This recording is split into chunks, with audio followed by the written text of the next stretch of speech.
Salut tout le monde, bienvenue dans Howdy Mavs, le podcast en français entièrement dédié aux Dallas Mavericks. Suivez Howdy Mavs sur votre plateforme audio préférée, Apple Podcast, Spotify ou Deezer. Vous pouvez aussi nous écouter sur YouTube et échanger avec nous. Le plus simple, c'est d'utiliser les commentaires sur YouTube.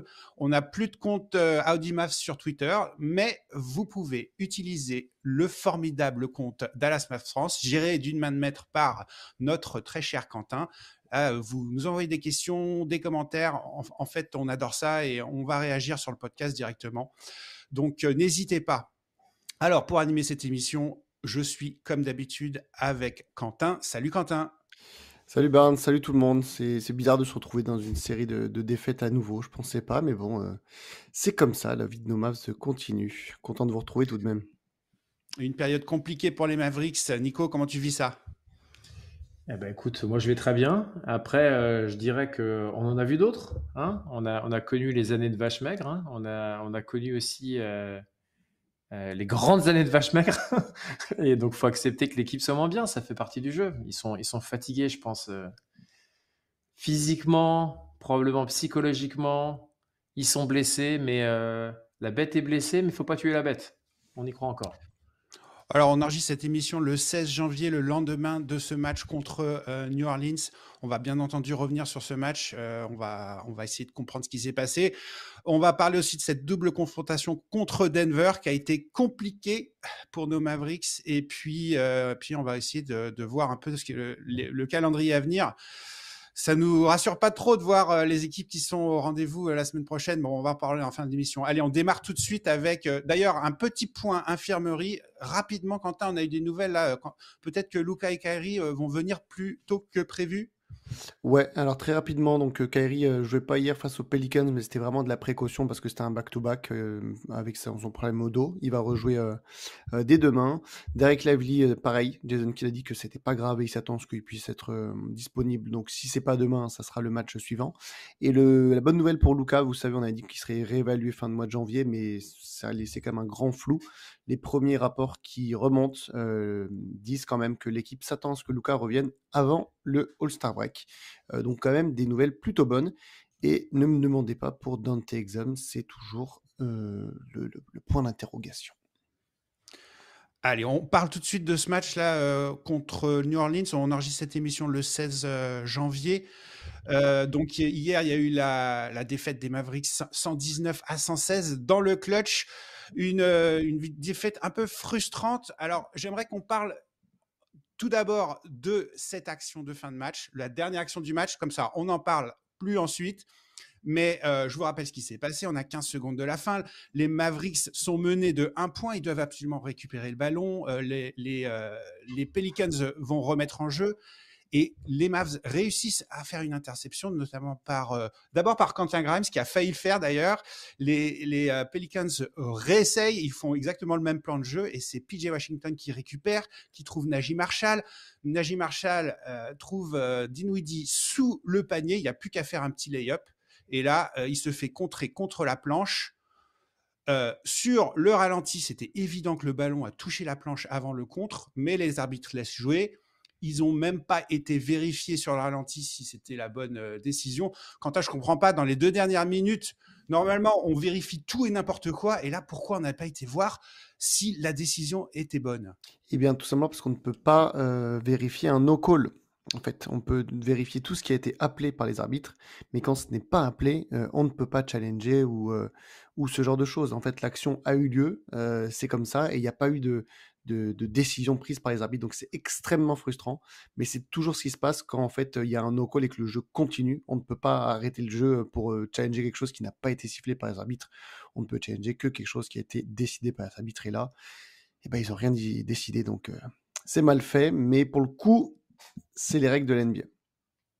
Voilà, les Mavs auraient dû mener de 1 point à 3 secondes de la fin, et en fait, ils étaient menés, donc c'était très compliqué évidemment. Très frustrant là, très frustrant la fin de match. Ce match, il aurait dû être ça aurait dû être que les Mavs auraient dû voler pour rester un peu, pour essayer de surnager cette période difficile.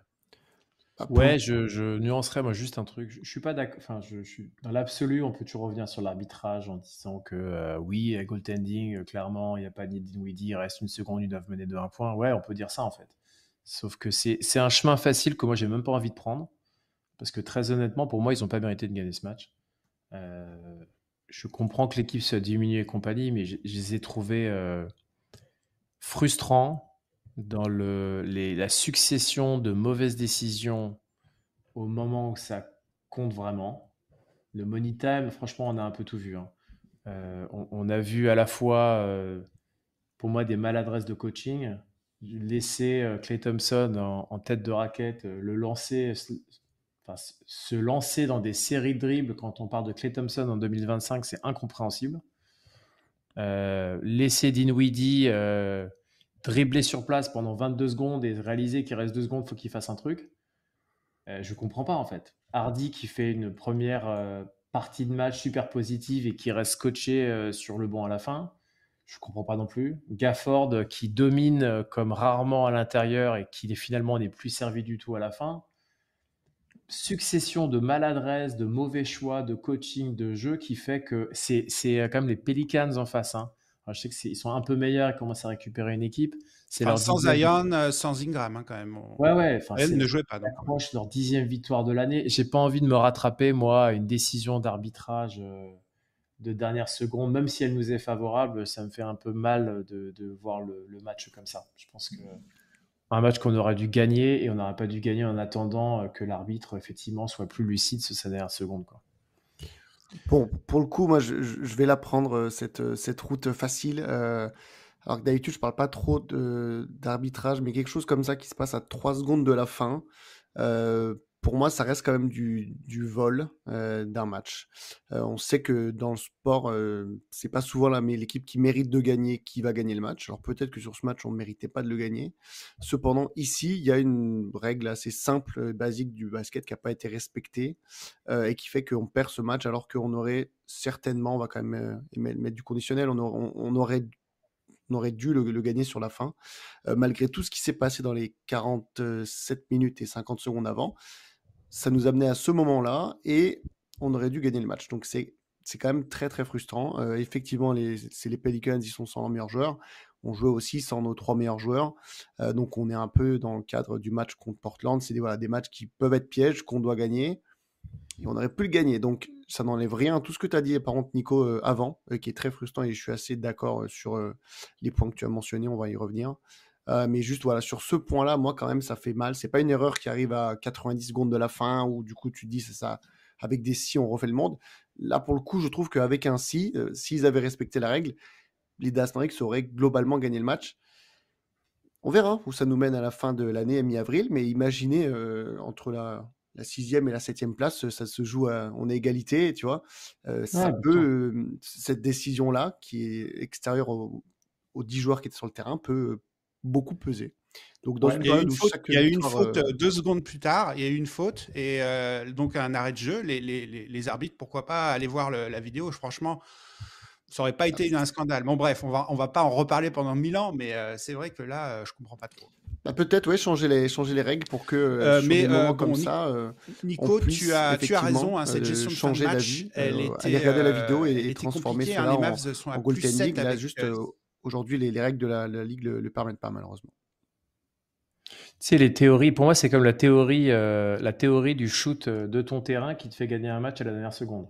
Tu sais, tu dis, t'as mérité ce match, puis le mec, il met un tir de son terrain improbable à 1 seconde de la fin, là, comme Max Strus nous avait fait avec Cleveland l'année dernière, même en bonne. Ça va se niveler dans l'année, en fait. Tu peux dire qu'il y en aura un de chaque côté. Donc, je veux pas prendre cette excuse-là pour dire, ça nous ferait un match de plus. Ouais, je suis sûr qu'on volera un match qu'on n'aurait pas dû gagner, en fait. Ça va arriver sur une erreur un peu similaire. Et je préfère me faire voler par des joueurs que par des arbitres. Voilà, c'est ça le truc. Le Max Strus, c'était pas un zèbre, tu vois. Je comprends, mais je me dis, t'es Dallas Mavericks, t'es en finale de NBA l'année dernière, tu joues contre quasiment la plus faible équipe de la ligue, tu dois pas être dépendant d'un truc à la dernière seconde. Je trouve que honnêtement pour moi, ils ont pas été au niveau attendu à la fin du match. Je dis pas qu'ils méritent, mais oui, ils se font voler, mais en fait, tu dois te mettre à l'abri avant, en fait. Tu dois te mettre à l'abri avant. Donc tu dois pas te retrouver avec des situations à la con comme ils ont eu juste avant. Donc ouais, ça fait mal, mais écoute, voilà, mets-toi à l'abri avant, en fait. Hein. Bon, Nico a raison, hein. Fin du match, les Mavs sont à +7 avec 6 minutes restantes. Bon, +7, c'est pas énorme dans la NBA aujourd'hui, mais il y a eu des choix un peu discutables. On se demande, est-ce que c'est Kidd qui a mis ça en place? Franchement, des Dinwiddie en isolation. Pourquoi, comme tu disais, Nico, pourquoi on n'a pas été avoir Gafford? Pourquoi il n'y avait pas Hardy sur le terrain? Quentin, est-ce que tu crois que c'est Kidd qui a mis ça en place?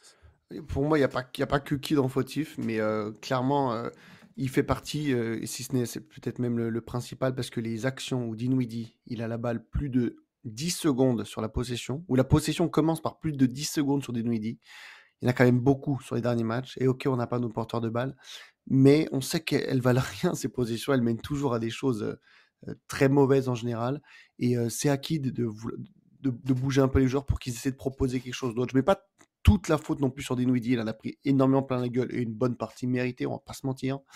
Mais clairement, ces possessions, elles mènent à rien. Donc, il faut que le coaching staff, il trouve quelque chose, il trouve des solutions. Et je sais que c'est pas facile avec les absents qu'on a. Mais on doit faire mieux que 20 secondes de Dinwiddie qui a la balle avec l'effectif qu'on a. On doit mettre clé dans des meilleures positions, ce genre de choses. Donc, oui, Jason Kidd est coupable de ça. Et les joueurs sont coupables de ne pas pouvoir proposer mieux que ça. Et puis, bon, Dinwiddie est coupable quand même de nous pondre ces pourcentages qui sont quand même catastrophiques. Moi, j'ai un truc à rajouter à ce que tu décris là. Pour moi, après, on va arrêter le tableau trop noir quand même, hein, faut pas trop exagérer, mais pour moi, c'est important au basket le respect de la hiérarchie. Tu vois, quand Dinwiddie, on dit il est 14e ou 15e joueur, ou 13e si tu veux, en fait, c'est ton job de coach de gérer les joueurs pour qu'ils restent à leur place, en fait. Si tu fais un match extraordinaire, tu vois, on se rend compte que tu es exceptionnel, tu es dans le grand soir. Ok, la hiérarchie compte plus. Mais là, c'était écrit gros comme une baraque. C'était pas un grand soir. Tu as des joueurs qui étaient beaucoup plus chauds que toi. Qu'est-ce que tu fais à jouer le héros? Moi, c'est le syndrome là. C'est le syndrome de je vais sauver le monde. C'est le syndrome de je me prends pour Luka et Kyrie. Et mon pote, tu l'es pas en fait. T'es ni Kyrie ni Luka. Tu l'as jamais été. Tu ne seras jamais. Donc à un moment, reste à ta place et fais jouer les autres. Je trouve bien meilleur quand il pense à faire jouer les autres beaucoup plus tôt que forcer comme un malade comme il a fait. Là, c'était vraiment super frustrant. Et c'est bizarre de voir cette double version que tu as en l'espace de 24 heures quand tu compares le Dinwiddie qu'on a eu hier et le Dinwiddie qu'on a eu avant-hier. D'un côté, tu as Dinwiddie qui prend 4 tirs dans le match, Ouais. 3 sur 4 d'ailleurs. Et de l'autre côté, tu as ce que tu dis là, ce que tu décris. Je me prends pour le héros et du coup, je lâche un 6 sur 17 dégueulasse. C'est pas trop mal 3 points, mais le reste est affreux. Et vraiment, c'est quand même une énigme un peu ce genre. Mais oui, assez Et d'accord. surtout quand des mecs à côté de toi sont chauds. C'est ça Mm. qui me frustre le plus. Tu vois, que tu sois pas, tu as des soirs où tu n'as pas d'adresse, c'est le basket. Tu vois, tu as des soirs, tes adresses, t'as des soirs, c'est pas le cas, ça arrive en fait, c'est pas la question. Ce qui est frustrant, c'est que Jalen Hardy, qui fait une incroyable première mi-temps, qui est condamné au frigidaire pour les 3e et 4e, Gafford, qui est bien servi et qui est quasiment à 100% de réussite, on arrête de lui filer des ballons. Et même Quentin Grimes, qui était quand même plutôt en réussite à la fin, c'est pareil, tu as l'impression que tu le prives de ballon, mais mec, lâche-la gonfle. Lâche-la un peu, tu vois. Il n'y a pas que toi. Et si à la limite, si tu veux proposer des trucs, attends pas 20 secondes de dribbler sur place. Je dis, mais tu vas attendre qu'il reste 2 secondes pour faire un truc, c'est ça? En fait, Nico, Dinwiddie, il a 38 minutes. Hein. Il n'y a que PJ Washington qui a plus de minutes que lui. Ce que je comprends pas, c'est pourquoi il joue autant, en fait. On peut pas faire un line-up avec Hardy, Grimes, ou même Najee Marshall, il peut peut être à la main. Donc, quand tu es fatigué, tu manques de lucidité. C'est pas un problème. Tout le monde est pareil. C'est juste à un moment, on reconnaît que le mec est juste rincé, fatigué. Laisse-le un peu se reposer. Il va revenir, il va être plus pertinent. Mais là, arrête d'insister, tu vois. Apporte un peu de la rotation. En plus, c'est quoi le message que tu envoies aux autres, en fait? Franchement, Hardy, et je suis pas un grand fan d'Hardy, hein, mais qui est quand même sur une super lignée, probablement son meilleur moment chez les Dallas Mavericks là, sur les 5 derniers matchs. Tu lui envoies quoi comme message en le laissant sur le banc en deuxième mi-temps? Je comprends pas en fait. Ouais, Hardy, 19 points en première mi-temps, 6 sur 9 au tir, il était super chaud. Deuxième mi-temps, 2 points, 1 sur 4, il a joué 8 minutes. Comprends pas, alors que Spencer Dinwiddie, lui, il a 20 minutes par mi-temps. Je sais plus ce que c'est l'expression, prendre la défense du diable, non, je sais plus quoi. Bref, juste moi, ce qui m'énerve vraiment, c'est surtout le côté jouer le héros et le pourcentage. Parce que je comprends pour le coup le côté le choix de Kidd de le faire jouer pas autant 38 minutes, mais en tout cas de le faire plus jouer que les autres que vous avez cités. C'est que sur tout l'effectif aujourd'hui qui est en bonne santé, c'est quand même le seul qui, globalement, en tant que créateur pour les autres, peut amener quelque chose. On a Najee Marshall un petit peu, ok. Mais le problème de Hardy et de Graham, c'est qu'ils vont être très bons en tant que, du coup, plutôt poste 2 ou arrière qui va scorer. Et du coup, les line-up sans Dinwiddie, ça peut se retrouver très court en termes de création. Mais par contre, ça n'excuse en rien les 6 sur 17 et les possessions à 20 secondes, etc., etc. Ça, par contre, ça doit clairement changer. Et on revient du coup sur le côté respecter la hiérarchie, respecter, quitter, mec. Voilà, t'es un contrat au minimum qui se trouve être actuellement quelqu'un qui nous va bien dans la situation, mais on veut pas que tu t'en tires 17, quoi. À la limite, c'est Graham Hardy, comme ils sont chauds, qui devraient en tirer 17, pas Dinwiddie. Et Dinwiddie, il doit être à 6, 7 assists dans un monde idéal. Donc voilà, le gros problème est là pour moi de ce côté-là. Je rappellerai juste un chiffre. Qui est-ce qui fait 10 passes? Il y a un joueur des Mavs qui fait 10 passes dans le match hier. C'est Marshall. Ouais. Il aurait dû. Pourquoi Najee Marshall, il n'a pas plus la balle à la fin? Pourquoi on fait surconfiance à Dinwiddie en position de créateur tout à la fin du match alors qu'il enchaîne les mauvais choix? Je comprends pas. Et même, je dirais, Nico, qu'à 45 secondes de la fin, après un temps mort, Kidd fait confiance à Klay Thompson à la main. Hein. C'est lui qui perd le ballon à 40 secondes de la fin. Donc, pourquoi est-ce que c'était Klay Thompson qui était au fond là en train de dribbler, en train d'essayer de créer? Ça, j'ai pas compris non plus. Il y a plein de choses. Ni Klay Thompson. Franchement, c'est le mettre dans une position d'échec que lui demander de faire des trucs qu'il ne sait pas faire ou qu'il ne sait plus faire. Pour moi, c'est le propre d'un coach. C'est juste de mettre les joueurs à utiliser bien leurs qualités et être conscient de leurs défauts. Là, tu l'envoies, mais se faire fusiller, quoi. Et c'est ce qui s'est passé d'ailleurs. Il s'est pas fait fusiller, heureusement, physiquement, mais c'est vraiment la perte de balle de merde. T'as pas le droit de faire ça, mon pote, là. Bon, on se focalise sur le clutch, hein, mais c'est vraiment pendant tout le match que les Mavs ont été en difficulté. Moi, j'aimerais poser une question sur la défense, parce que on a toujours dit que Kyrie et Luka, c'était deux joueurs qui n'étaient pas les meilleurs défensivement. Dallas devrait être très bon en défense, puisqu'il n'y a ni Kyrie ni Luka. Pourtant, les Pels, ils marquent 119 points. C'est la 27e meilleure. Enfin, c'est une des pires attaques de la ligue. Pourquoi est-ce qu'ils arrivent à marquer 119 points aux Mavericks? Est-ce que c'est Lively qui n'est pas là? Oui, clairement. Déjà ça fait partie de l'équation.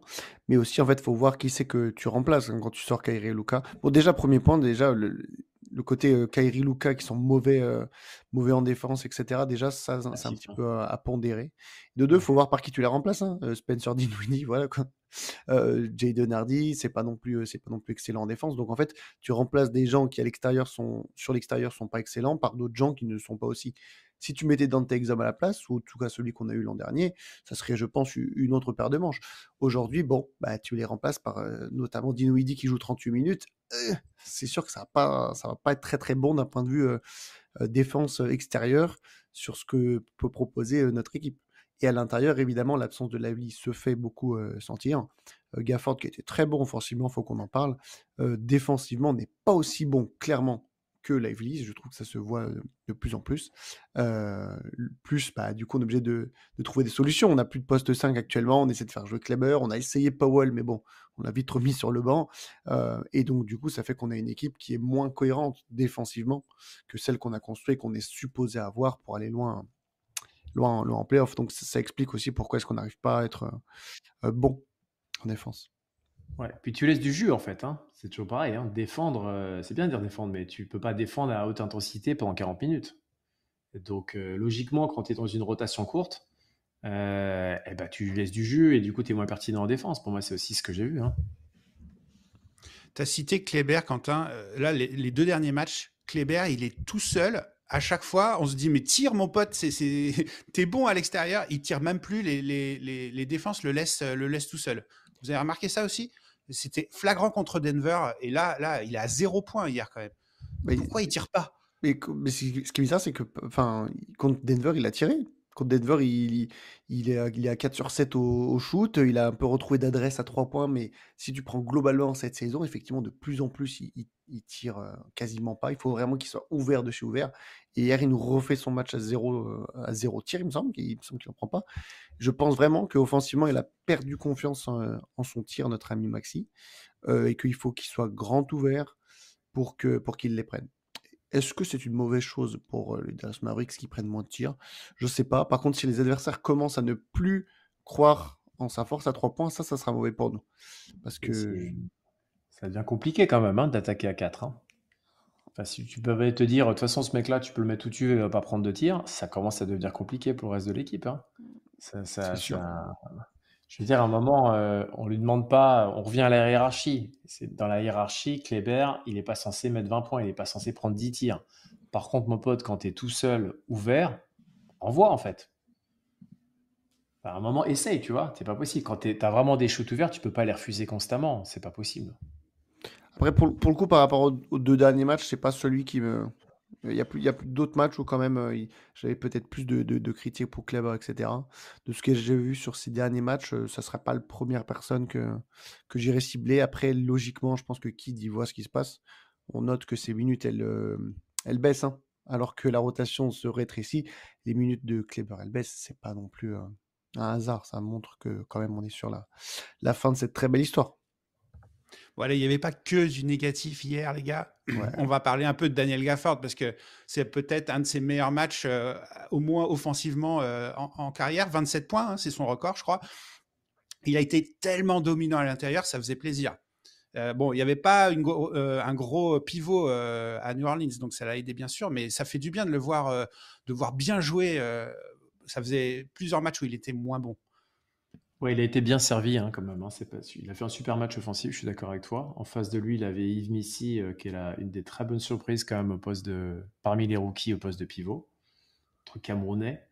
Après, il a été très servi, mais il a été très efficace. Il finit à 12 sur 13 en fait au tir. Donc une nouvelle fois, je regarde ce que je disais tout à l'heure. Ça me rend ouf que tu as un mec qui est dominant à l'intérieur, qui met 12 sur 13 et tu lui files pas la gonfle dedans en fait. C'est ça qui est un peu frustrant. Je dis, mais continue à le nourrir, tu vois. C'est pas comme si il y avait Zion qui sortait du banc pour s'occuper de lui. T'as Daniel Tice et Yves Missy. Pourquoi tu l'utilises pas plus? Donc ouais, super match de Gafford. Il a fait plaisir dans la puissance gaffordienne de Big Dan Dan. Ouais, il était super intéressant offensivement et il lui a joué 30 minutes en plus. Donc il a quand même, par rapport à son temps de jeu habituel, il a pris du kilomètre, l'ami Dan Dan. Il met un dunk à un moment donné. Ouais. Je crois que c'était une passe lobée de Marshall. La passe, elle était derrière. Elle n'était pas terrible. Il va la chercher à une main. Et là, avec toute sa finesse habituelle, il la dunk avec sa main droite. Là, c'était extraordinaire, celle-là. Il l'a mis en story d'ailleurs. Il l'a mis en story Insta et tu vois la tête au ralenti. Tu vois la tête de Najee Marshall sur le highlight. C'est dommage qu'on n'ait pas gagné parce que cet highlight, on l'aurait encore plus apprécié à la fin de l'année. Oui, en plus du bon pourcentage, il a globalement mis ses lancers francs, ça c'était bien. Il va nous chercher encore 12 rebonds, donc 3 offensifs. Enfin, un match à la Gafford qu'on aime. Il faut qu'il fasse ça plus souvent, évidemment, qu'il retrouve confiance. Quand Lively sera là, il va baisser à environ 20 minutes de jeu et on a besoin qu'il soit à fond en intensité parce que, comme tu dis, Nico, on perd de l'énergie à défendre. On ne va pas défendre comme ça pendant 40 minutes. Et nous, la chance qu'on a, c'est qu'on lui demande que 20 minutes où il soit à fond quand on a Lively. Et on a besoin de ce Gafford-là pour aller très loin. Donc ouais, c'était un très bon point positif, ce qu'il nous a proposé hier. Un petit bémol quand même, le nombre de rebonds. 12 rebonds, 13 rebonds, pardon. Combien de rebonds? 12 rebonds, c'est pas mal, mais pour un pivot dominant comme ça, vous trouvez pas qu'il devrait y en avoir plus, notamment les rebonds offensifs? Non, il a joué 30 minutes. Si tu mets sur un temps de jeu normal qui serait plus à 37 minutes d'un pivot classique, on va dire, t'es à la quinzaine, c'est classique. C'est sûr qu'il nous habitue à en prendre un peu plus, des fois des rebonds off, mais 3-9, moi ça me va. D'ailleurs, c'est surtout les rebonds offensifs qui sont importants. Donc non, c'est juste que New Orleans, 15 rebonds offensifs, là, ça fait mal quand même. Ah oui, par contre, le rebond offensif, tu dois pas. Une nouvelle fois, c'est une question d'équipe en fait. C'est pas juste le job de ton pivot. C'est bloquer le rebond. C'est un ensemble d'équipe impliqué. Exactement, c'est box out. Et là, c'est pas forcément. C'est partie des maladresses d'équipe en fait. Ça, pour moi, c'est de la discipline en fait. C'est pas du talent, c'est juste de la discipline. Et c'est ça qui était manquant. mini parenthèse, mais le box-out, pour moi, c'est la statistique la plus ingrate qui n'est pas du coup répertoriée officiellement dans les stats de match, dont on ne parle jamais. Et pourtant, mais quel travail qu'un joueur qui, notamment Brook Lopez, par exemple, qui fait des box-out efficaces, et en fait te permet à n'importe qui d'aller prendre des rebonds faciles. On n'en parle pas assez. Et là, bah, tu l'as dit, hein, on s'est fait bouffer au rebond parce que il nous manque de bons joueurs hein, pour faire des box-out efficaces. Bon, allez, un autre joueur qui a été très bon hier, et il est bon depuis décembre, hein, c'est Jaden Hardy. Il a été en première mi-temps, il était incroyable. Hein. 19 points en première mi-temps, c'est probablement sa meilleure mi-temps, peut-être en carrière, j'en sais rien. Bon, il n'a pas été utilisé en deuxième, mais ouais, Jaden Hardy, ça fait plaisir là. Est-ce qu'il a passé un cap? Bah, ce qui est sûr, c'est que avant, on reprochait beaucoup le fait que des fois, il pouvait te faire des matchs avec 15-20 points, mais le problème, c'est que c'était les pourcentages qui étaient mauvais. Et là, ça fait plusieurs matchs que les pourcentages sont bons, que ce soit à l'intérieur ou à l'extérieur. Et ça, c'est quand même une sacrée évolution qu'il nous propose là. Il va pas révolutionner son jeu sur la manière dont il a un peu de mal à créer pour les autres, mais d'un point de vue scoreur, s'il arrive effectivement à monter en efficacité comme ça, c'est vraiment excellent pour lui, très bon pour nous aussi, que ce soit pour le garder ou pour le trader. Il a évolué sur sa dernière semaine, et j'espère qu'il va pouvoir continuer sur cette série, mais là, ça commence à être sérieux, hein, la bonne série de matchs qu'il nous fait, depuis que nos Mavs, eux, ne vont pas bien, depuis mi-décembre. C'est assez fou. Moi, je me marre parce qu'à chaque fois que Quentin il parle de Jalen Hardy, il Ouais, parle d'un potentiel trade. je sais, je sais, mais Non, oui, c'est bah bien, là, ça augmente sa valeur. bah là, la valeur, tout petit contrat, des stats qui commencent à devenir intéressantes, et là, tu peux commencer à dire aux équipes, regardez, il met ses points, il a haut pourcentage. Non, c'est bien, c'est super bien. On va peut-être même se surprendre à vouloir même le garder à tout prix. Je sais pas, non, mais c'est un très bon point qu'il faut effectivement continuer à mettre en avant, parce que c'est cool ce qu'il produit, et c'est dommage qu'on lui ait pas donné plus la confiance, notamment en seconde période. Par rapport à un joueur, on n'a peut-être pas assez parlé. D'habitude, je suis assez clément avec lui, mais moi, Klay Thompson, hier, ça m'a vraiment foutu les boules. Et j'aurais vraiment aimé que Jalen Hardy finisse avec plus de minutes que Klay Thompson dans ce que j'ai vu produit en jeu hier. Et là, bon, qui de coupable pour moi? Je ne peux être que d'accord avec cette analyse. Et Ah je, bah je là, dirais que Jalen Hardy, je suis pas son plus grand défenseur. Mais franchement, j'ai deux yeux comme tout le monde. On ne peut que s'incliner sur la série de super matchs qu'il peut proposer. Mhm. Et je ne le trouve pas forcément aidé par le coaching staff. J'ai l'impression qu'il croit quand même moyennement en lui. En tout cas, pour moi, c'est ce que je comprends hier. C'est comme ça que je le lis. Et ben, je trouve que dans l'adversité, il nous montre beaucoup, beaucoup de qualité. Et ça sera probablement pas le mec le plus avec le IQ basket le plus élevé du monde, mais je trouve qu'il s'améliore. Je trouve qu'il gâche moins. Et puis il a une énorme réussite au tir extérieur, hein, ce qui n'aide pas. Je crois qu'il a 56%, un truc comme ça là, sur les derniers matchs. Donc il est en grande réussite. Donc on devrait en profiter davantage. Et ça ne veut pas dire le préparer pour le trade. Ça veut juste dire l'utiliser dans des moments où tes autres options offensives ne sont pas là. Coucou Spencer. Eh ben écoute, J-Kid, un peu d'alternative.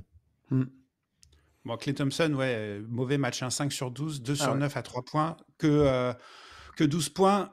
Mais bon, dans le clutch, il a quand même été bon. Il avait trois paniers de suite à la fin. C'est un peu grâce à lui qu'on survit. D'ailleurs, c'est peut-être pour ça que Kidd lui a fait confiance à 40 secondes de la fin. Moi, j'ai envie de dire avait non. Je suis désolé, j'ai envie de dire non. Je suis pas d'accord que Klay Thompson, pour moi, il n'a pas fait un bon match. Tu sauves pas ton match en mettant 3 tirs d'affilée au quatrième quart-temps, ça n'existe pas, ça.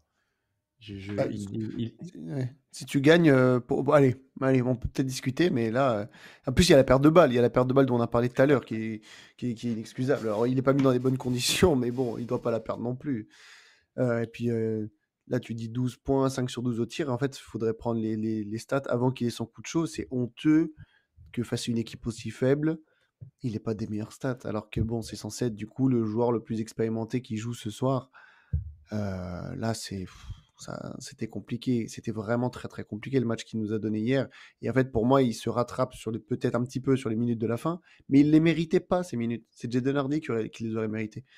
si Klay Thompson n'a pas 4 bagues, il les joue pas ces minutes à la fin. Donc, et je sais que c'est compliqué en tant que coach, t'imagines de bencher un joueur comme ça, tu penses sur le long terme, t'as pas envie de le froisser ou ce genre de choses.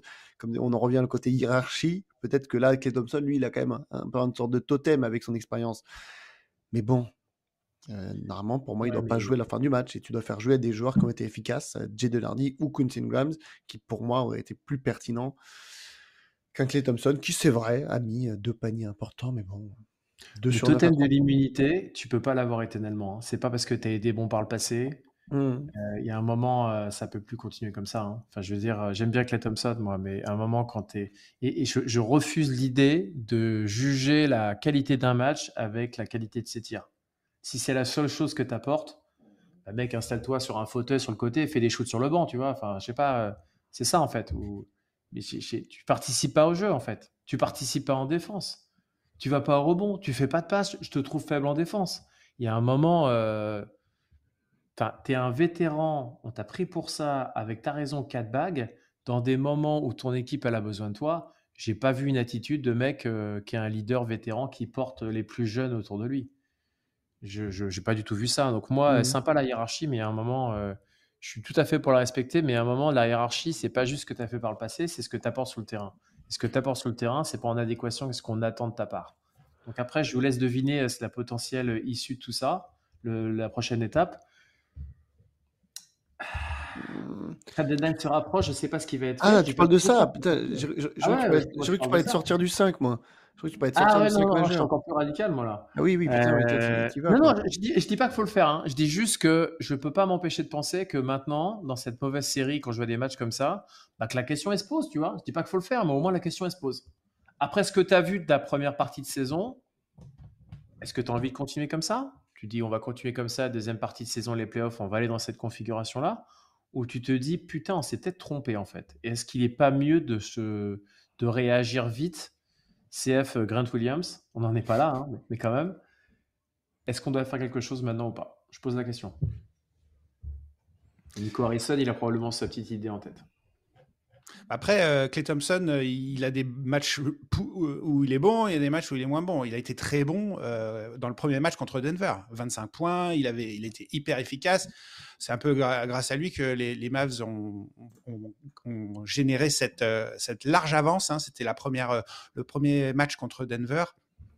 Il menait de 19 points à la fin du troisième quart-temps. Klay Thompson, ce match-là, c'était un bon match. Oui. Ça suffit pas, il faut plus de régularité. Je parle d'attitude. En fait, l'attitude d'hier, c'est vraiment l'attitude d'un mec qui a effectivement déjà X saisons NBA dans les jambes, X séries de playoffs et qui a en plus des bagues et qui du coup n'en a rien à foutre d'un match de saison régulière face à New Orleans. Et c'est pas bien. C'est clairement pas bien parce qu'on n'est pas dans une position. Si on était Boston, Cleveland ou OKC, ça me dérangerait moins qu'on se dise ah là, j'ai pas envie de me donner à fond face aux Pelicans en back-to-back. Oh, j'en ai rien à foutre, je vais pas le jouer à fond. Mais là, on est sans nos deux leaders, on affronte des cadors en janvier. Les petits matchs comme ça, on doit sauter dessus pour essayer de s'accrocher au classement à l'ouest. On doit les jouer à fond. Et là, clairement, hier, il y a eu une attitude inacceptable pour la situation dans laquelle notre équipe elle est. Après, je ne suis pas aussi radical que toi. Je préfère quand même juger Klay Thompson dans l'effectif quand il est en pleine santé. Parce que c'est comme ça aussi, pour ça aussi qu'on l'a pris. C'est en se disant on a un Kyrie, on a un Luka. Ajouter un Klay Thompson là-dedans, ça nous semble cohérent. Mais par contre, je rejoins totalement ce que tu dis sur l'attitude d'hier, qui est pas acceptable. Là où à côté, j'ai trouvé que d'autres joueurs, par contre, eux, se la sont donnés en termes d'intensité de jeu. C'est pas normal que ton vétéran, je pense que c'est le vétéran de l'équipe là, ne montre pas l'exemple. Je vous avais tendu une perche pour passer à la double confrontation contre Denver. Vous ne l'avez pas pris, mais j'aimerais bien qu'on passe à cette partie. Allons-y. Ouais, donc hier, on était frustrés. On a été frustrés aussi dans le premier match. Là, j'en parlais juste avant. On avait une belle avance là dans le troisième et on s'écroule un peu dans le quatrième quart-temps. Compliqué ce match. Bah, après, il y avait quand même du positif, mais les Mavs 0 sur 11 à 3 points dans le quatrième quart-temps. Qu'est-ce qui s'est passé, Quentin, dans ce match Déjà, effectivement, tu as tout dit. C'est très frustrant parce que c'était un match à 21h. On avait vraiment tout le monde qui nous regardait. On commence, c'était incroyable. Enfin, vraiment, c'était révélateur. Sur Twitter, du coup, je voyais, c'était un truc de fou. Tout le monde était trop content de voir notre équipe qui joue à ce niveau devant tout le monde. On savait que ça allait pas durer hein, d'être autant devant. Mais bon, qu'à ce point-là, il y ait l'interrupteur qui s'éteigne, ça quand même, c'est assez fou. Et je pense que dans ces moments-là, tu vois clairement ce que ça fait de ne pas avoir de joueurs comme Luka Doncic ou Kyrie Irving sur le terrain, où du coup ça panique très vite, ça s'affole face à une équipe qui en face, elle a des vétérans, des joueurs excellents, et des gens qui ont gagné des bagues. Et voilà. Et du coup, je pense qu'on on a eu peur. Hein. On a eu très très peur de l'adversaire. Et tu sais, c'est le moment où tu te dis ah mais il est perdu ce match, alors qu'au final tu peux encore largement jouer. Et du coup, c'est très très très très frustrant de l'avoir perdu avec l'avance qu'il y avait. Et pour le coup, je savais, enfin, c'est facile de le dire a posteriori, hein, mais je savais honnêtement que le match de mardi allait être perdu après ce qu'on s'est passé ce dimanche.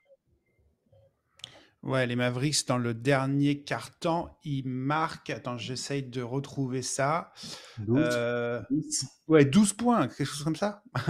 C'était horrible. 33-12. 33-12 dans le 33-12, nous perdons de 11 points. Voilà, donc vous pouvez faire des calculs. On a tu décris, Quentin. Perte de confiance, fatigue, et puis une bonne équipe en face aussi. C'est pas non plus des peintres, les Nuggets, loin de là. Donc tout ça cumulé, ouais, évidemment que je suis déçu moi aussi. Hein, je suis déçu de cette défaite-là. Mais bon, je la comprends plus. Vu le niveau de l'adversité, je la comprends beaucoup plus que des défaites rageantes. Et l'attitude était différente. L'attitude n'était pas la même. Tu peux rater des trucs, ça arrive, tu vois. Enfin, une nouvelle fois, c'est le basket. Moi. Là où j'ai du mal, c'est l'attitude. Pardonne pas l'attitude. Et Derek Lively, ce match-là, il a été exceptionnel. Hein. Ça se voit pas trop dans les stats, mais il avait un impact incroyable. Et on a vu que quand il est pas là, c'est-à-dire contre New Orleans et puis le deuxième match contre Denver, il manque. Hein. Totalement. Il a été, c'était un bonheur à voir jouer. Vraiment, c'est tous ces moments-là, il faut profiter de se dire, tu sais, quand tu dis, ouais, il est dans sa deuxième année, on l'a pour de nombreuses années devant nous. C'est vraiment un régal de le voir. Cette maturité et on en revient un peu à ce qu'on disait tout à l'heure, ce respect du jeu, qu'importe l'adversaire. Bon, là, pour le coup, c'était une très grande équipe, hein, mais je pense que même si ça avait été face à New Orleans, il aurait aussi continué à jouer à fond. Quel bonheur d'avoir ce joueur. Alors, il y a les soucis de faute, hein, malheureusement, qui plombent le truc et qui font qu'il ne joue pas autant qu'on aurait voulu. Mais pour moi, ouais, ça a été le meilleur joueur du match. Et c'est dommage hein, de l'avoir que 25 minutes sur le terrain. Face au MVP de la Ligue, en plus. Hein, ouais. C'est une blague. C'est une semi-blague. Je ne sais pas si c'est vraiment Nikola Jokic l'aura. Je pense que Shai devient... on en reparlera quand on fera les bilans de fin d'année. Mais en tout cas, face à l'un des meilleurs joueurs de la Ligue, à n'en pas douter. Bon, et sinon, dimanche soir, là, non-match, moi c'est pas dimanche soir, mardi soir. Le match contre Denver, c'est probablement la pire défaite de la saison. Ils se sont fait mener de bout en bout. Il y avait aucune intensité, il y avait aucune circulation du ballon. Ils se sont fait manger par Jamal Murray. D'ailleurs, les Murray, ils font mal. Hein. Hier, Dejounte, Jamal contre un mardi, je crois que les Murray, ils font mal aux Mavericks en ce moment. On attend Bill Murray, mais bon, dans le match il n'y a rien à retirer de ce match.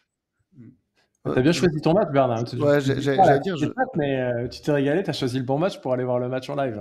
J'aurais pas aimé y aller. On a applaudi une fois quand les Mavs sont arrivés à moins 16. On était waouh. Mais ouais, c'était catastrophique.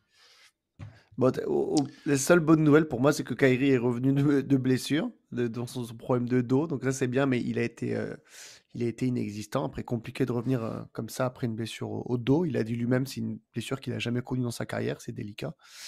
Je pense que ce deuxième match, il montre aussi l'écart qu'il y a entre une équipe qui joue le titre et une équipe qui a ses 3 meilleurs joueurs blessés, ou 2 et 4 si vous mettez PJ en 3e et Lively en 4. On voit l'écart. Parce que le premier match, au final, là où on a failli gagner, on a quand même un Nikola Jokic très discret, on a des Nuggets qui sont très maladroits à 3 points, donc des choses quand même qui ne se reproduisent pas tout le temps. On voit que voilà, pour battre une équipe comme les Nuggets, il faut des Dallas Mavericks au complet. Et donc, je les garde dans ma liste d'équipes qui, sur une série de playoffs, je me dis attention, même si je nous mets quand même favoris à 100%. Ouais, avec la renaissance de Russell Westbrook. Faut qu'on en parle, ça, quand même. Parce que on s'était régalé à lui mettre une jolie fessée au playoff précédent. Là, Westbrook, j'ai l'impression qu'il a 22 ans, là. Hein. Il est en train de retrouver une seconde jeunesse à côté de Jokic à Denver. Tu as l'impression que ça fait 10 ans qu'il joue là-bas. Hein. Il est l'energizer qu'on a toujours connu, mais alors, par contre, il est beaucoup plus lucide dans le jeu à plein niveau. Donc, il est comme un coq en pâte, notre ami Russell Westbrook. Honnêtement, j'aurais pas pensé que ça marche d'avoir Westbrook, Murray tous les deux dans le 5 de départ. Et pour le coup, je me suis trompé. Ça a l'air de plutôt bien marcher. Et d'un côté, bon, ça fait plaisir pour Westbrook quand même, qui fait beaucoup permet de bouche. Je m'inclus dedans, je tiens à le dire. Ouais, après qu'on aime ou qu'on n'aime pas, je pense que c'est un mec qui ne laisse personne indifférent, Russell Westbrook, mais légende de la NBA à n'en pas douter, et son énergie à 36 ans, je crois, elle est inchangée. Et donc il fait beaucoup, beaucoup de bien à Denver. Il a commencé en 6e homme, là il est dans le 5 en ce moment, vu les ajustements d'effectifs, et ouais, je le trouve très fort. Il a fait très mal, hein, le match qu'on perd, le premier match, pardon, contre Denver. Pour moi, c'est l'un des joueurs décisifs avec Jokic, mais surtout Westbrook, je trouve. Hein. Oui, totalement. Bon, les gars, les matchs à venir, là, ça va. Le calendrier ne devient pas plus facile, c'est le moins qu'on puisse dire. Donc, on a Oklahoma City vendredi, on a Charlotte lundi, et puis après Minnesota, Oklahoma City, puis Boston. Les 5 prochains matchs, ça va être compliqué. Il y en a un qu'il faut gagner, c'est celui contre Charlotte. Hein, à l'image de leur victoire contre Portland, Nico. Ouais. Alors, Portland, on n'a pas évoqué encore, mais régale ce match. Régale, totalement. Régale. Je pense que j'ai rêvé mes enfants en criant de bonheur dans la fin de match positive pour les Mavs. Mais vraiment, ils ont une... Là, on parle d'attitude, tu vois. Et vraiment, ils avaient envie. C'était maladroit. Il y avait des erreurs ici et là. Mais l'envie, l'abnégation, elle a été omniprésente. En plus, avec une fin de match qui nous sourit. Donc, ouais, vraiment, avec un effectif super diminué, c'est un super match. Vraiment, pas le meilleur basket, mais moi, c'est l'un des... Il y avait tellement de cœur et d'envie et cette obsession de ne pas lâcher, ça m'a régalé, moi, vraiment. Et tu parlais de Derek Lively tout à l'heure. Un immense Derek Lively sur ce match. Vraiment, il était entre Ayton et Donovan Clegan qui était face à lui. Quel joueur je l'ai trouvé monstrueux, vraiment. Et une raison de plus pourquoi il faut gagner face aux Hornets, vous savez laquelle? Vas-y. Bon. C'est à 18h. 18h, les amis. C'est Martin Luther King Day. Ah, exact, oui. Donc, il va y avoir un enchaînement de matchs. Et d'habitude, les Mavs, soit ils y sont pas, soit ils jouent tard dans la nuit. Et là, on est à 18h. Donc, ça sera évidemment à Charlotte. Donc, attention, c'est toujours plus compliqué à l'extérieur, évidemment. Mais on va pouvoir regarder ça en semaine à 18h. C'est toujours un moment, c'est marrant ces moments parce que ton cerveau, il bug un peu. Il se dit non, c'est pas possible qu'en semaine, j'ai de la NBA à 18h. Et si, voilà, ça arrive une fois, 2 fois dans l'année peut-être. Donc, j'ai hâte d'y être. Et vraiment, celui-là, comme tu dis, il faut le gagner parce que le reste, le double Thunder, Wolves et Celtics, je veux dire, sur le papier, bon, il y a Kyrie qui va revenir, donc tu peux te dire qu'on va peut-être aller chercher un 2 sur 5, hein, mais ça va être compliqué. Hein. Donc, il faut absolument le gagner. J'aurai le plaisir d'aller au match contre les Wolves là, la semaine prochaine, donc, avec des très belles places. J'espère que j'aurai pas des très belles places pour voir Dinwiddie pendant 40 minutes. Hein. Non, Kyrie sera de retour quand même. Ou alors c'est que le dos a rechuté et là c'est vraiment mal barré pour nous. Mais je vais l'avoir en direct sur Ticketmaster. Il faut avant vrai. Sinon normalement il devrait avoir tout le monde sauf Exum et Luka sur ces matchs-là. Ouais, les Mavs là ils sont plus dans le top 6, hein, ils sont 7e maintenant. S'ils gagnent contre Charlotte, ils perdent les autres matchs, ils seront à 23 victoires, 23 défaites. Bon, j'espère que ça va pas arriver, mais ça commence à être compliqué, de voir les Mavs à ce niveau-là. Les 4 premières places, elles s'éloignent quand même beaucoup. J'espère qu'ils vont pouvoir avoir Kyrie de retour et puis essayer de gratter des victoires. Là, peut-être aller 2 sur 5, comme tu as dit, là, 2 victoires sur les 5 prochains, ça serait quand même pas mal. Mais quand même, pour dire le truc, ça n'est que la moitié d'année. Ça n'est que la moitié. On n'a fait que 40 matchs. Donc oui, ça sent pas bon là. On n'est pas sur les objectifs attendus. Après, on a fait que la moitié. Donc juste espérer que la seconde moitié soit meilleure que la première. C'est le grand C'est truc. ça, hein. Si on récupère, si après on a tout l'effectif, je me fais quand même pas trop de soucis sur le fait qu'on sera dans le top 6. Faut vraiment éviter quoi, la 7-8e place. Parce que bon, le play-in, c'est quand même très stressant. Tu joues un peu du pile ou face. Et puis, si on peut éviter OKC au premier tour, c'est bien. Après, sinon, toutes les autres équipes, euh, on doit ne pas avoir peur de les affronter en playoff. Donc, en fait, après, tant qu'on est qualifié et qu'on ne finit pas 8e, je me dis, bon, après, le long terme, il change pas. On voit tous les trois, j'imagine, cette équipe capable d'aller à nouveau en finale NBA, cette équipe capable de battre sur une série de 7 l'incroyable équipe du Thunder. Ça, je pense que tout ça ne change pas, hein, pour nous trois et pour beaucoup, beaucoup de fans de Dallas. Ça remet pas en cause tout ce qu'on pense de cette équipe. Ouais, les Mavs, Ouais, et puis dans les après, saisons précédentes, nous ont habitués à vraiment faire une deuxième partie de saison exceptionnelle, hein. C'était le cas l'année Exactement. dernière. C'était le cas il y a 3 saisons, quand ils sont arrivés en finale de conférence. Donc là, on attend ce que Nico Harrison nous sorte quelque chose du chapeau là, à la trade deadline. J'ai envie de demander là, quelle est la priorité de Nico Harrison? Qu'est-ce qu'il faut aller chercher comme joueur? Il va nous faire quelque chose, j'en suis sûr. Mais qu'est-ce qu'il va aller chercher? Un ailier fort? Ou est-ce qu'il y a besoin d'autres joueurs? Peut-être un meneur pour remplacer Dinwiddie? Qu'est-ce que vous en pensez? les ajustements, moi, que je ferai en tout cas, ils sont sûrement pas associés à des blessures. Donc, le dernier truc que je prendrais, c'est un meneur. Totalement. Ou C'est, un c'est... pivot, ou un pivot. Ouais, voilà, ils vont revenir en fait. C'est frustrant, Lucas Kerry blessé au moment, c'est frustrant, Dante Exum. Ça tombe très mal, tu vois, le calendrier il est pas bon. Mais c'est le dernier truc à prendre. C'est construit, c'est pas moi qui vais lui apprendre ça, hein. Il faut renforcer l'équipe où quand tu te dis que tout le monde est là, c'est quoi les postes les plus faibles. Et puis surtout, pas de précipitation, hein. Enfin, ça fait que 40 matchs. Autant on est un peu frustré sur des matchs perdus, machin. Autant, faut pas appuyer sur le bouton rouge panic move parce qu'on se dit oh, on a perdu des matchs. On C'est se, ça. on se détend. Il y a des opportunités vraiment intéressantes, pourquoi pas, mais moi je me précipiterai pas, hein. On n'est pas du tout obligé de bouger, hein. C'est ça, souvenons-nous la série avant que les blessures arrivent, là. La série quand on a notre équipe au max, là, juste après qu'on ait eu les 4 défaites de suite très frustrantes. Après, on a enchaîné, on était l'équipe la plus en forme de la ligue. Voilà, comme tu dis, il faut voir cette équipe avec l'effectif complet. Et au complet, pour répondre à ta question de départ, c'est le poste 4 qui paraît sur le papier le plus faible, hein, parce que là, ça va que PJ Washington, il est solide physiquement, et du coup, on peut se permettre de le faire jouer 38 minutes. En playoff, tu te dis, tu peux le monter peut-être à 42, mais si on peut avoir un autre joueur capable d'être efficace au poste 4, pour moi, c'est le seul move à faire. Après, je ne change pas une équipe qui gagne, et cette équipe est allée en finale NBA il n'y a pas si longtemps, donc je ne la change vraiment pas. Ok. Et juste un mot là sur les joueurs que vous êtes prêts à trader. Bon, les Mavs ont des pics de draft, donc ça va intéresser des équipes. Ils ont peut-être des assets. On a parlé de Hardy. Est-ce que au max c'est un asset? Est-ce que Grimes c'est un asset?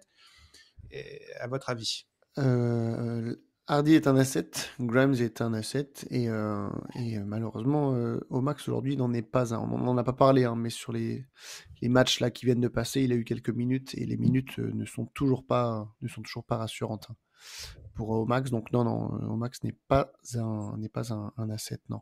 Par contre, les autres joueurs que tu as dit, oui, je pense que Grimes peut intéresser des équipes qui, dans leur second unit, manquent d'un scoreur et qui voient ce que Grimes propose de l'autre côté avec pas plusieurs matchs où il dépasse les 20 points. On rappelle quand même qu'il est en fin de contrat, mais qu'il est free agent restreint, donc c'est un très gros avantage pour l'équipe qui récupérerait, je mets le conditionnel parce que j'ai envie de garder mon homonyme, Grimes. Donc ça, c'est clairement un asset, un Grimes ou Hardy, ouais. Après, moi je lis la trade deadline avec deux aspects en tête. Il y a qu'est-ce que tu es prêt à lâcher pour récupérer d'autres joueurs. Quand je dis lâcher, c'est lâcher ton effectif et lâcher des tours de draft. Mhm. Et je pense aussi à. Enfin, tu vois, Quentin Grimes, typiquement, c'est le mec que j'imagine pas une seule seconde en fait qu'on le garde pas. Et il vient d'arriver, il est déjà, je trouve, en montée, en progression. Le lâcher, ça veut vraiment dire que tu es sûr de pas le re-signer pour je sais pas quelle raison. ça fait assez peu de sens en fait. Donc, Totalement.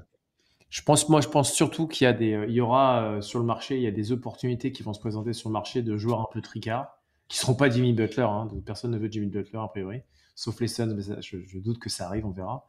T'as des joueurs tricards vraiment dans des situations personnelles ou collectives compliquées, et là il y a peut-être un truc à faire, mais une nouvelle fois, je me précipiterai pas à changer immédiatement, tu vois. Ouais. Totalement. Peut-être que ça sera la première trade deadline depuis quelques années où Nico Harrison va laisser le téléphone en mode avion. Qui sait? Ouais, ce serait. Ça peut C'est peu même. probable connaissant le bonhomme, mais peut-être que là, il se dit: «Non, c'est bon, j'ai l'effectif et les moves qu'il y avait besoin de faire, je les ai fait cet été». On verra bien.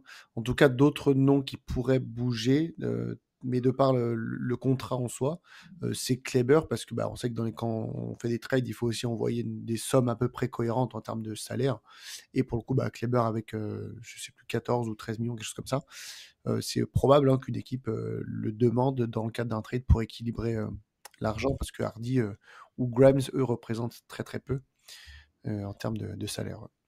Et j'ai du mal, moi, le sentimental que je suis, j'ai du mal à croire qu'il balance Maxi Kleber, qui fait partie de l'histoire des Mavs comme ça, un peu salement, juste avant la trade deadline. Je me trompe peut-être, hein, mais Ouais. j'ai du mal à y croire, quoi. Bah, s'il faut envoyer une dizaine, une quinzaine de millions, ça va être, Ah, mathématiquement, tu as raison. tu vois, Mathématiquement, tu as ça va complètement être raison. qui? Les autres, qui gagnent à peu près comme lui, c'est Washington, hors de question, Ouais. Gafford, hors de question, et on en arrive à la question, Klay Thompson. Klay Thompson. Ou Najee Marshall, mais Najee, c'est sûr qu'on va le garder vu ce qu'il nous propose. Donc, en fait, c'est plutôt par élimination que s'il faut faire rentrer, enfin, s'il faut envoyer des millions de dollars, je pense que ça Moi, serait. je vous le balance, mon hypothèse. Ouais, Moi, ce que je ferais, si j'étais Nico Harrison, j'ai deux options. Soit je fais rien du tout, ouais. soit je trade Klay Thompson. Voilà. Vous avez le droit de pas être d'accord, mais j'ai du mal à croire qu'il balance Kleber comme ça malgré tout. Et je trouve qu'une nouvelle fois, Thompson, on peut prendre le choix de lui laisser du temps. Je trouve que ça pue quand même. Je trouve vraiment là, sur les derniers matchs, ça pue pas mal, quoi. Bon, on va essayer d'en reparler la prochaine fois, les gars. Je pense qu'on a fait le tour de l'actu des Mavs. On se donne rendez-vous ce week-end, vendredi, contre Oklahoma City. Et puis lundi à 18h, heure française, ou c'est midi, je crois, heure du Texas. 11h. 11h, heure du Texas, contre Charlotte. Donc ça, c'est cool. Merci les gars pour l'émission. Et J'ai peur qu'on se retrouve la prochaine fois dans un nouvel Audi Mouse où on va débriefer des défaites, hein. Mais bon, ça fait partie de notre aventure. On parlera de la aussi, hein. trade deadline alors. Voilà, on va zapper les défaites et on parlera de la trade deadline. Et voilà. si vous inquiétiez 2 minutes, il y a moins d'épisodes d'Audi Mavs. Qu'est-ce qui se passe? Ouais. Bon, c'est pas parce qu'ils perdent des matchs, hein. On est là jusqu'à la fin de l'année, hein. Vous emmerdez pas, hein. On va pas lâcher parce qu'ils ont perdu quelques matchs. Je disais, on a tous connu les époques de vaches maigres. Ça fait partie du jeu. C'est pas grave. On reste enthousiaste, on y croit. Bon, bonne semaine les gars. À la prochaine. Allez, salut tout le monde. Merci. Salut.